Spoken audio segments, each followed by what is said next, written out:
What is up, everybody? It's Eric for Rocket TV. Check it out, this is something a little bit different for the channel, but today we are going to be unboxing some Oath of the Gatewatch Magic Fat Packs. So I'm going to just start taking the plastic off. Oath of the Gatewatch has been out now for about 8 months or so. It's been out for a while. So a lot of you have probably seen unboxings of Oath of the Gatewatch Fat Packs, if you're into that sort of thing. Of note, the Zendikar expeditions are in the Oath of the Gatewatch Fat Packs, or at least you have the possibility, of course, of getting one. No guarantees whatsoever. The reason why I got these, because right now the cards in the set are actually not that expensive. You can get the whole set for probably about $80 on Magic the Gathering Online and do a set redemption or something like that.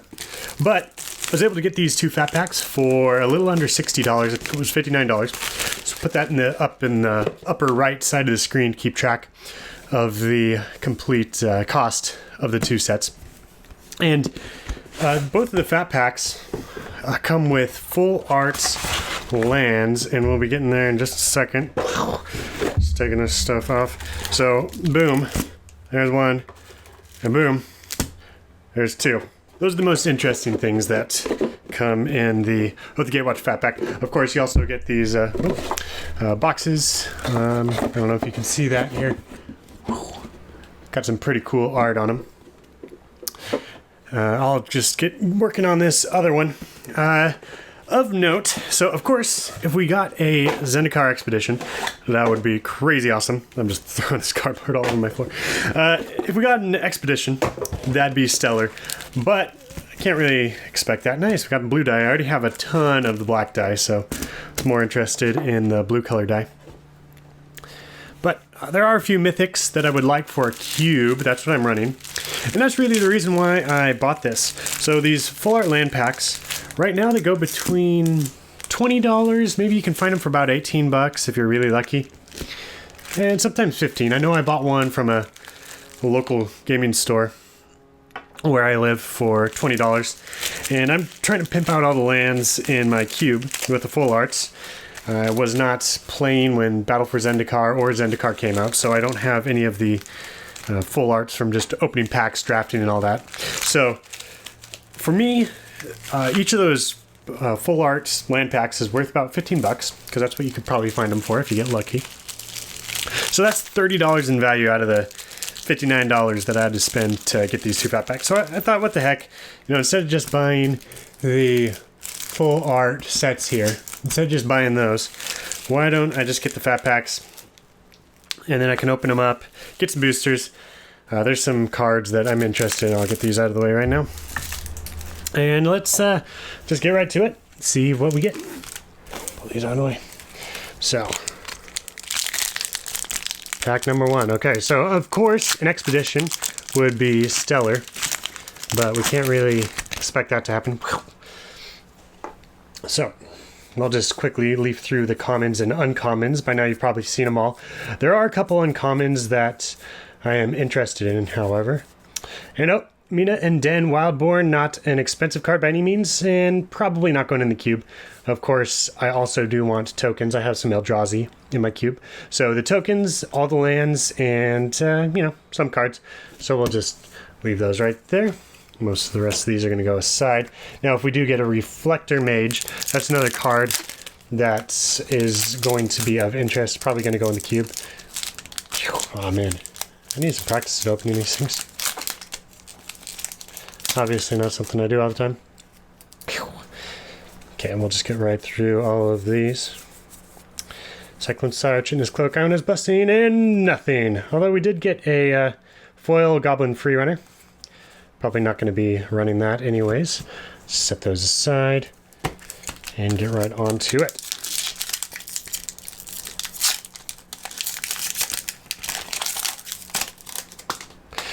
Okay, we'll just get through here again. Come on, let's hit some cool expeditions or maybe some awesome rares. The land. Oh, Oath of Nissa. Awesome. that is one of the cards that I'm really interested in for the cube. So Oath of Nissa, when it enters the battlefield, you look at the top 3 cards of your library. You may reveal a creature card, land, or planeswalker card from among them and put it into your hand. Put the rest on the bottom of your library in any order. You can spend mana as though it were mana of any color to cast planeswalker spells. So that's something that I'm really interested in.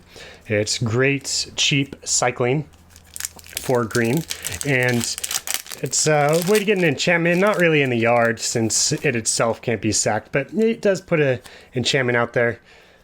Maybe if you're doing some sort of Golgari, Delirium Reanimator, I don't know. But mostly it's just for getting to a creature, land, or planeswalker really cheaply. Anyways, let's just keep on going here. True, Reflector Mage, nice. And so we did get a mythic. It's not one of the mythics that I was necessarily interested in running. It's very interesting. Inverter of Truth, flying 6/6 for 4. So 2 any color and then 2 swamps. When Inverter of Truth enters the battlefield, exile all cards from your library face down. Then shuffle all cards from your graveyard into your library. Of course, Reflector Mage there. That's something that I was interested in as well. So not something that's that great. You do have quite a bit of liability by running an Inverter of Truth, but you could get something good. All right, let's just keep on going here. Grasp of Darkness, actually something that I'll be interested in putting in, potentially. Woodgrafter, and another Mina and Den. Elemental token, cool. So not what we're hoping for. Keep on going here.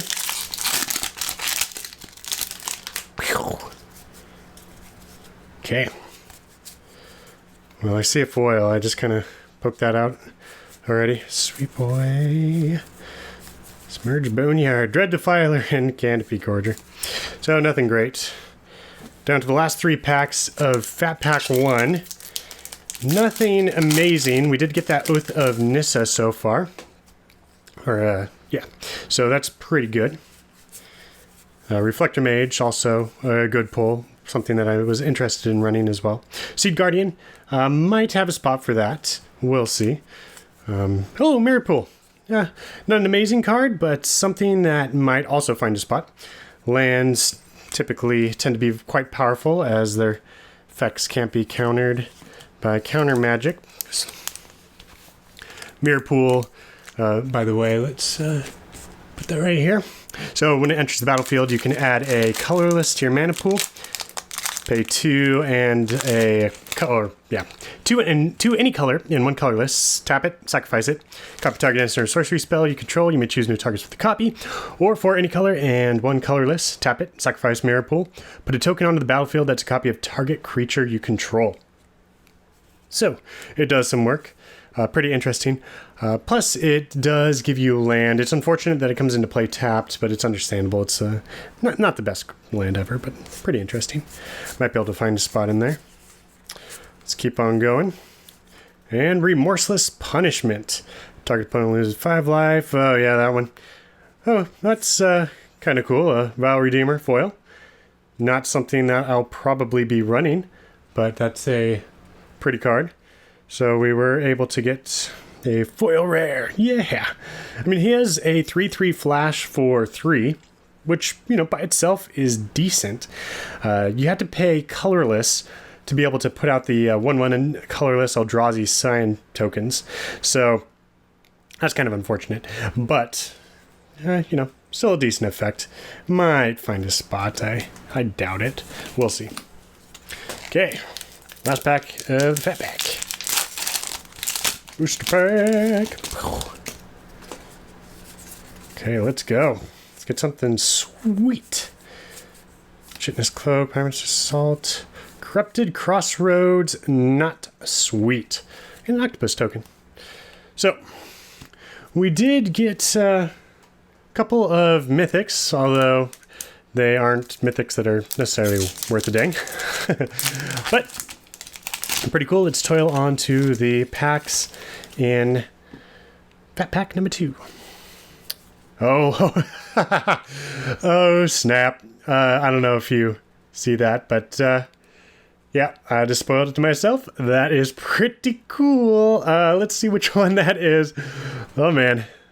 that probably just made up for all of the bad pulls earlier. Okay, let's get on going. Oh man, that's pretty cool. So, and you'll see what I mean if you're not familiar with Magic coming up. Okay, this is a pretty sweet pack. Kozilek's Return, something I was definitely interested in. Well, so 2 colorless, or any color, excuse me, and a mountain.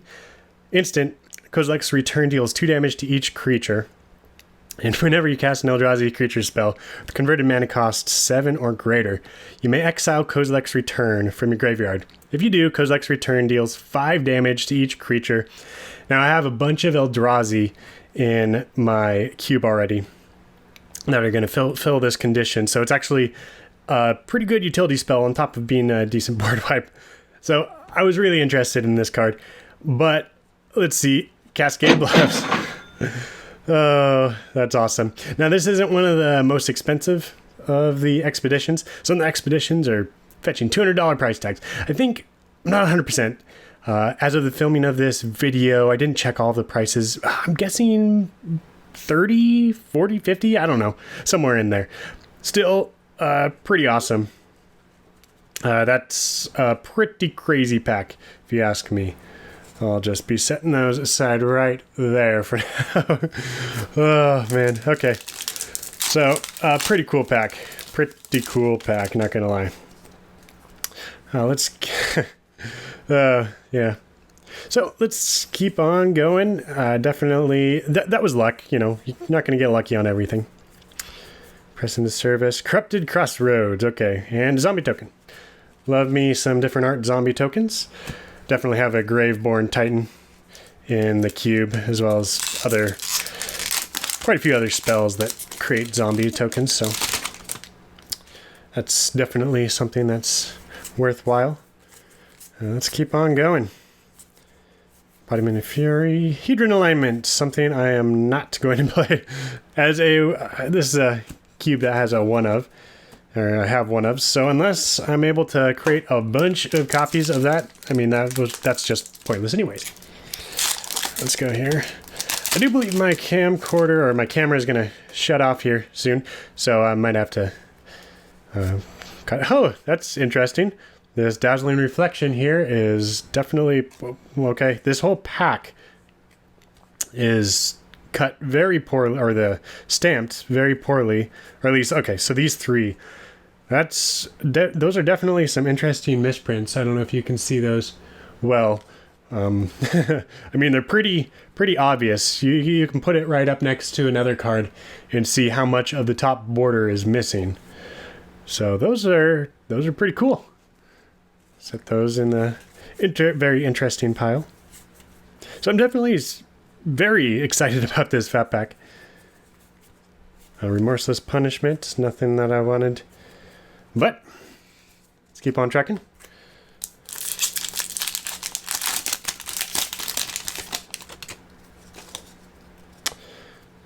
See if we can get any other cool cards. Wastes. These are pretty cheap nowadays, if you wanted to find it yourself. Okay, Matter Reshaper, not a card I'm necessarily interested in running. Again, the colorless cards that actually require specific colorless mana are tough inclusions in the cube, since it pretty much forces somebody to go, okay, a color isn't the right word, but it forces them to have a different type of mana as opposed to just going, like red, blue, or something like that. Like, oh, I don't know, Cascade Bluffs might help you do. Nice. So, check and see. Eldrazi Mimic. Probably won't be running him as well, although an interesting dude. 2/1. He is able to change his power and toughness whenever you put a creature into play. God, is it another colorless creature? Okay, I was wondering if it was just Eldrazi or not. So let's see here. Sequencer, Void Shatter, Hissing Quagmire, and ooh, Foil Island. Dang. Okay, so full arts are always going to... Okay, actually, I don't know why I put that there. Let's put that right up there. as well as a Hissing Quagmire Manlands. This one's pretty decent too, so this one comes into play tapped, and it is for a swamp or forest. You're able to tap it and get that sort of mana. And for any mana, a swamp and a forest, Hissing Quagmire becomes a 2/2 black and green elemental creature with death touch until end of turn. It's still a land. Pretty cool, definitely going straight in the cube. I have both of the manlands from Battle for Zendikar, and then this is now the third manland from this cycle.